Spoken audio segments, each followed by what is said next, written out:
मैं प्रोफेसर सविन सिंह अपनी geography lecture series में आप सभी का स्वागत करता हूं। आज हम बेसिन मॉर्फोमेट्री के तीसरे भाग अर्थात लीनियर एस्पेक्ट पर चर्चा करेंगे। मैं पहले बता चुका हूं कि मॉर्फोमेट्री यानी आकारमिति का विषय जरा कठिन है, मैथमेटिकल है। इसको व्याख्यान के माध्यम से वर्बली पूर्ण तरह न समझाया जा सकता है न समझा जा सकता है। इसके लिए क्लासरूम में ब्लैक बोर्ड होना चाहिए, हाथ में डस्टर और चाक होना चाहिए ताकि इसको पूर्ण तरह से एक्सप्लेन किया जा सके, जैसा हम करते रहे। और तो मैं इसको जो है सरल रूप में आपके सामने रखता हूँ और इसके लिए आपको पुस्तक में बार बार पढ़ना पड़ेगा और नहीं समझ में आता है ठीक से तो किसी जानकार व्यक्ति से मिल करके इसको समझना होगा। यही कारण है कि अधिकांश विश्वविद्यालयों में इसको सिलेबस के रूप में नहीं पढ़ाते हैं, कुछ पार्ट इसका प्रैक्टिकल के रूप में कराते हैं।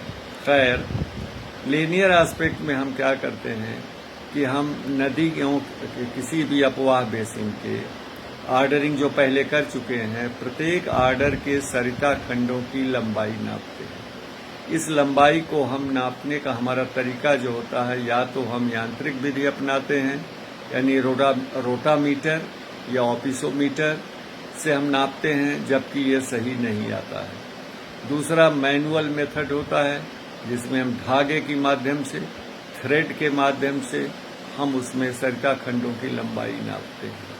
और अब तीसरा जो है वो जीआईएस के तहत कई सॉफ्टवेयर आ गए हैं, उनके माध्यम से हम टोपोग्राफिकल मैप से सीधे हम सरिता खंडों की लंबाई नाप लेते हैं।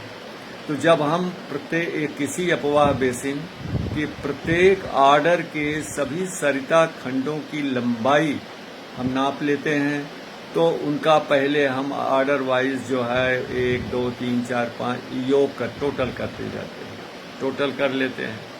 और प्रत्येक ऑर्डर के स्ट्रीम लेंथ की टोटल स्ट्रीम लेंथ से हम मीन स्ट्रीम लेंथ निकालते हैं। यानी फर्स्ट ऑर्डर की जितनी सरिता खंडों की लंबाई है उसके मतलब सरिता खंडों की संख्या से भाग दे करके हम मीन लेंथ निकालते हैं। तो फर्स्ट ऑर्डर की मीन लेंथ, सेकेंड ऑर्डर की मीन लेंथ, थर्ड ऑर्डर की मीन लेंथ, इस तरह से हम कैलकुलेट करते चले जाते हैं। और जब मीन लेंथ निकल आती है तो हम उसके कई लेंथ रेशियो निकालते हैं। यानी किसी भी ऑर्डर के मीन स्ट्रीम लेंथ और नेक्स्ट हायर ऑर्डर के मीन स्ट्रीम लेंथ के बीच अनुपात को हम लेंथ रेशियो कहते हैं। तो जब ये हम कैलकुलेशन कर लेते हैं, यानी टोटल स्ट्रीम लेंथ निकल आई, मीन स्ट्रीम लेंथ निकल आई और हमारा जो है लेंथ रेशियो निकल आया, तो इसके बाद जो है हम जो है कई नियमों को टेस्ट करते हैं। जैसे पहला ये है कि there is inverse relationship between total stream length and successive increasing orders. यानी जैसे जैसे अपवाह बेसिन का ऑर्डर बढ़ता जाता है टोटल स्ट्रीम लेंथ घटती जाती है और जो मीन लेंथ हमने हर ऑर्डर का निकाला है तो there is a direct positive relationship between mean stream length and successive higher orders.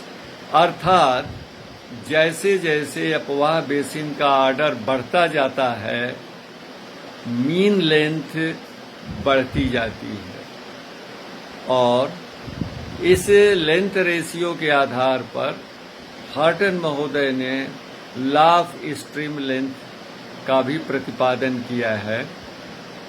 और ये स्ट्रीम लेंथ जो होगी वो मीन क्यूमुलेटिव स्ट्रीम लेंथ होगी, मीन क्यूमुलेटिव स्ट्रीम लेंथ। तो स्थिर लेंथ रेशियो अनुपात से यानी स्थिर अनुपात रेशियो पर बढ़ते हुए सरिता क्रम में क्यूमुलेटिव स्ट्रीम मेन लेंथ बढ़ते हुए ऑर्डर में ज्योमेट्रिकल प्रोग्रेशन में वृद्धि होती है। अर्थात अगर लेंथ रेशियो 4 है और कांस्टेंट है, स्थिर लेंथ अनुपात होना चाहिए, कांस्टेंट है 4, तो फर्स्ट ऑर्डर की अगर मीन लेंथ 1 है तो सेकेंड ऑर्डर की कितनी होगी? 4 होगी। थर्ड ऑर्डर कितनी होगी? 16 होगी।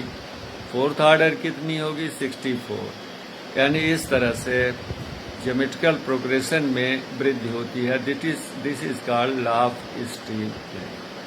इनको जब हम सेमी लॉग ग्राफ पेपर पर प्लॉट करते हैं तो जो रिग्रेशन लाइन बनती है वो एक्सपोनेंशियल फंक्शन मॉडल की बनती है और पॉजिटिव होती है, पॉजिटिव कोरिलेशन होता है।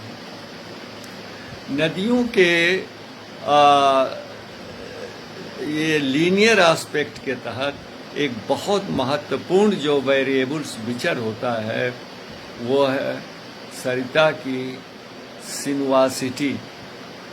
जो मास्टर स्ट्रीम है, जैसे अगर 7वें क्रम की कोई अपवाह बेसिन है तो उसमें जो प्रमुख नदी है उसके मार्ग की वक्रता का हम परिकलन करते हैं। We calculate the sinuosity of the master stream.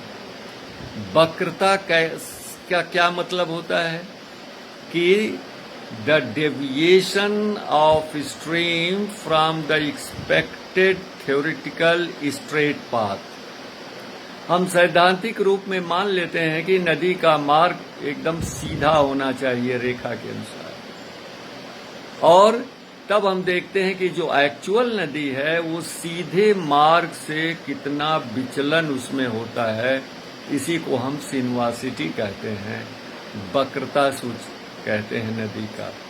और ये जो स्ट्रेट पाथ एक्सपेक्टेड होता है उसको हम यहाँ पर एयर लेंथ कहते हैं, हवाई दूरी, हवाई लंबाई। मतलब नदी के उद्गम से लेकर के उसके मुहाने तक, आउटलेट तक सीधी रेखा अगर हम खींचें तो that is called air length. तो इसके लिए हम कई विचरों का परिकलन करते हैं। जैसे हम चैनल इंडेक्स निकालते हैं, यानी पहले हम नदी के चैनल माने जो जल बह रहा है नदी के अंदर, वो जलधारा की लंबाई नापते हैं, हम थ्रेड के माध्यम से निकालते हैं और उसको एयर लेंथ से भाग दे देते हैं तो चैनल इंडेक्स आ जाता है। इसी तरह नदी के दोनों तरफ जो घाटी की दीवारें हैं उनकी लंबाई नाप के औसत निकाल लेते हैं तो वैली लेंथ हो जाती है। वैली लेंथ को एयर लेंथ से भाग दे देते हैं तो वैली इंडेक्स आ जाती है। और फिर हम स्टैंडर्ड सिनुआसिटी इंडेक्स निकालते हैं, प्रामाणिक वक्रता सूचकांक, जिसमें हम चैनल इंडेक्स को, हम चैनल लेंथ को हम वैली लेंथ से भाग देते हैं। Channel length is divided by valley length. और सीधी रेखा अगर है में नदी प्रवाहित हो रही है तो उसका मान जो होगा वैल्यू 1 होगा।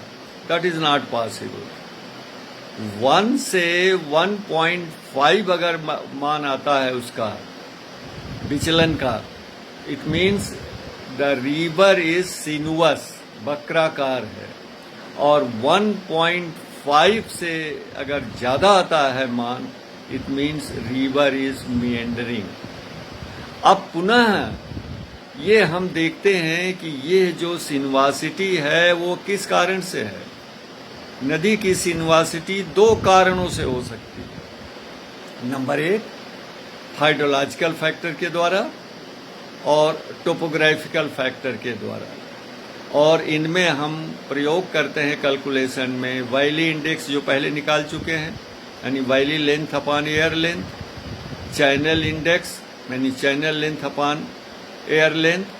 तो वैली इंडेक्स और चैनल इंडेक्स के आधार पर हम जो है ये कैलकुलेट करते हैं कि नदी का जो कि वक्रता है, मेंडरिंग पाथ है, विचलन है स्ट्रेट पाथ से, वो किस कारण से। इसको कहते हैं HSI और TSI दो निकलता है, topographic sinuosity index and hydrological sinuosity index. HSI TSI दोनों का मान 1 या 100% होता है। अगर 60% से ज्यादा TSI आई तो इसका मतलब नदी में जो सीधे मार्ग से विचलन हुआ है या नदी में जो मेंडरिंग विकसित हुई है, किसके कारण है? ये टोपोग्राफिक फैक्टर के कारण है, जिसमें उच्चावच आएगा, रिलेटिव रिलीफ आएगी, ज्वाइंट्स आएंगे, फ्रैक्चर्स आएंगे, लिनामेंट आएंगे, ये तमाम, और रॉक टाइप्स भी आएगी, ये तमाम इसको प्रभावित करते हैं। लेकिन अगर HSI 60% से ज्यादा हुआ, इसका मतलब नदी का वक्राकार मार्ग जो है जलीय कारकों, हाइड्रोलॉजिकल फैक्टर के कारण हुआ है, और ये अमूमन जो समतल क्षेत्रों में होता है जहां जल का बहाव अधिक महत्वपूर्ण होता है। आप लोग निचली कक्षाओं में बहुत से लोग पढ़े हैं, दर्जा 6, 7, 8 में, कि नदी के 3 भाग होते हैं, पर्वतीय भाग यानी ऊपरी भाग, मैदानी भाग, मध्यवर्ती भाग, और डेल्टाई भाग। नदियां जब मैदानी भाग में आती हैं तो मेंडर बनाती हैं। बहुत से लोगों के दिमाग में यही आज तक बैठा हुआ है। अरे भाई, नदी पहाड़ी क्षेत्रों में भी मेंडर बनाती है, मैदानी क्षेत्रों में भी बनाती है, लेकिन पहाड़ी क्षेत्रों में जो मेंडरिंग होती है वो टोपोग्राफिकल फैक्टर के कारण होती है। जैसे यांगटीसी नदी जो है, यांगटीसी क्यांग जिसे पूरे रूप में कहते हैं चाइना की, उसने पर्वतीय क्षेत्रों में बहुत बड़ी मेंडरिंग कोर्स से होकर प्रवाहित होती है। तो ये कंसेप्ट वह न रखिए छोटी कक्षाओं वाला, ये जो है मेंडर दोनों कारणों से होता है। तो हम ये निकालते हैं बहुत बड़ा महत्वपूर्ण ये फैक्टर होता है। जैसे जैसे अपर्दन चक्र की अवस्था बढ़ती जाती है, यानी तरुण से प्रौढ़, प्रौढ़ से जीर्ण की ओर होती जाती है, वैसे वैसे नदी में टोपोग्राफिक फैक्टर कम प्रभावी होता है और जलीय फैक्टर ज़्यादा प्रभावी होता है, और नदी का वक्रता सूचकांक सिनवासिटी इंडेक्स जो है वो मेंडरिंग की तरफ ज़्यादा 1.5 से ज़्यादा होने लगता है और नदी घुमावदार मार्गों से प्रवाहित होती है। अब हम अगले भाग में इसे पूर्ण करेंगे, जो होगा areal aspect of morphometry of drainage basin. तब तक के लिए नमस्कार। इसको सुन लीजिए, फिर जरा पुस्तक में गहनता से पढ़ लीजिए, और तब इसके बाद जो है आप कई बार कर लेंगे तो समझ जाएंगे। नमस्कार।